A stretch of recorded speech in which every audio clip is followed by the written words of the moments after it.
dan membaca Al-Quran walaupun tidak mengerti isinya, tidak memahami maknanya, tidak apa-apa, tetap dapat setiap satu huruf 10 kebaikan.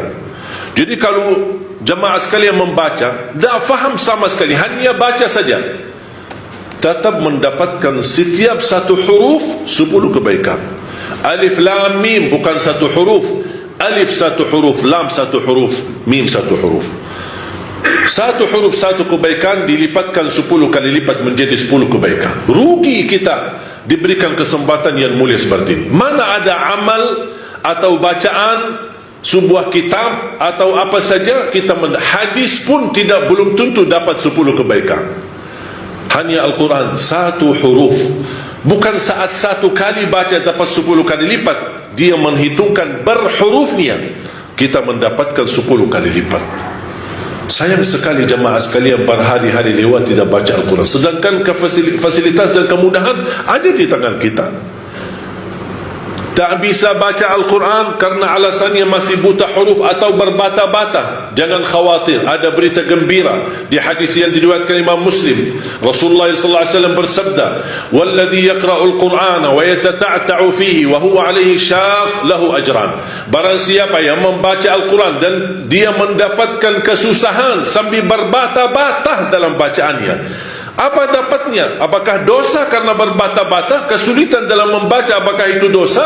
Kata Rasulullah SAW, tidak, itu 2 pahala. Falahu ajran, 1 pahala karena dia mau membaca, 1 lagi karena kesusahan dan kesulitan yang dia hadapi saat membaca. Mohon maaf, tidak bisa baca sama sekali, alhamdulillah masih bisa simak, dengar sambil naik motor, sambil kita menjalani tugas di kantor, atau kita kemana saja pergi. Alhamdulillah sekarang fasilitas mudah, dengan HP kita bisa kita dengar murattal sambil kita khatam 30 juz walaupun tidak mengerti isinya, mendapatkan keberkahan. 1 ayat kalau kita jaga setiap habis salat fardu dan ketika mau tidur, sebagaimana bersabda Rasulullah SAW, "Man qara'a ayat al-kursi dubura kulli salatin laysa bainahu wa bainal jannati illa yamut."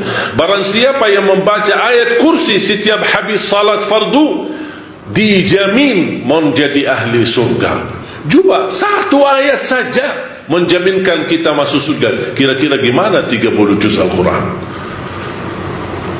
Dan selalu saya sampaikan kepada jemaah, kalau seandainya buru-buru, lagi ada rapat, ada meeting, ada urusan mendadak, tak bisa berlama-lama di masjid, tak apa-apa, habis istighfar langsung baca ayat Al-Kursi, terus habis itu jalan. Terus gimana subhanallah walhamdulillah dan zikir-zikir yang lain, tak apa-apa, sambil jalan pulang bisa kita jalankan zikir itu.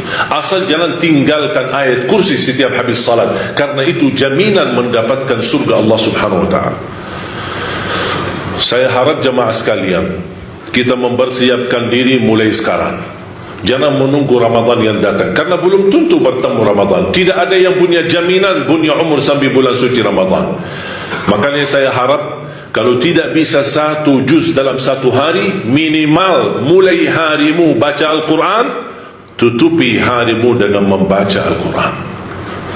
Tunjukkan perubahan. Kalau anda ingin Allah rubahkan nasib kita, anda ingin Allah merubahkan rizkimu, Allah ingin merubahkan keadaanmu menjadi lebih baik, tunjukkan perubahannya kepada Allah Subhanahu wa ta'ala.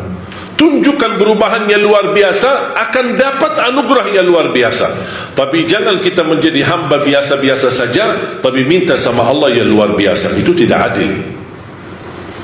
Oleh karena itu jemaah sekalian, mari kita minimal mulai harimu baca Quran semampunya.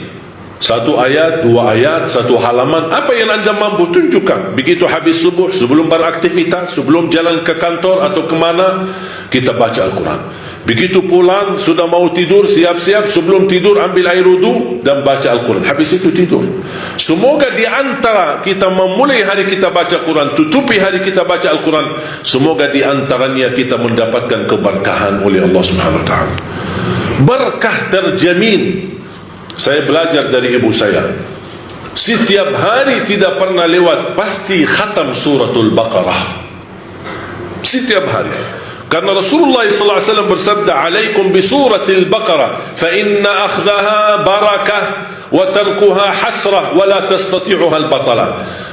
ambillah suratul Baqarah, jagalah suratul Baqarah. Barang siapa yang membawa suratul Baqarah, sesungguhnya dia telah membawa keberkahan. Dan barang siapa yang meninggalkan suratul Baqarah, kata Rasulullah SAW, akan menyesal. Kira-kira mau mendapatkan keberkahan atau membawa penyesalan? Kalau kita merasa diri gagal menjadi ahlul Quran atau menghafal Al-Quran, mohon dengan sangat, jangan gagalkan anakmu menjadi penghafal Al-Quran. Saya kagumi dan terkejut ketika melihat anak-anak hafiz Indonesia, rata-rata dari orang tua yang awam, orang tua yang buta huruf, orang tua petani, orang tua yang tidak punya kemampuan. Bahkan ada orang tua yang tidak pernah belajar sama sekali Al-Quran, tapi begitu dia memperjuangkan, sampai ada seorang ibu berkata, sudah, hentikan buta huruf lagi. Di masa kami cukup banyak orang buta huruf, kami tidak mau di generasi-generasi anak-anak kami masih ada yang buta huruf. Kalau anda gagal menjadi penghafal Al-Quran, mohon jangan gagalkan anakmu. Kalau itu pun anakmu tidak berhasil menjadi penghafal Al-Quran, jangan gagalkan hartamu untuk mendukung dan membantu program Al-Quran dimanapun. Supaya apa? Datang di hari kiamat kita berkata, ya Allah, mohon maaf, saya tidak bisa menghafal Al-Quran, anakku pun tidak mampu menghafal Al-Quran. Ya Allah, jadikan hartaku, sedekah, zakat, infakku menjadi saksi baik untuk program Al-Quran. Mudah-mudahan kita mendapatkan orang-orang yang menilai atau mendapatkan syafaatnya Al-Quran di hari kiamat. Barakallahu li wa lakum fil Qur'anil azim wa nafa'ni wa iyyakum bima fihi min al-ayati wa dhikril hakim. Aqulu qawli hadha wa astaghfirullah li wa lakum wa li sa'iril muslimin wal muslimat min kulli dhanbin wa khati'ah fastaghfiruhu innahu huwal ghafurur rahim.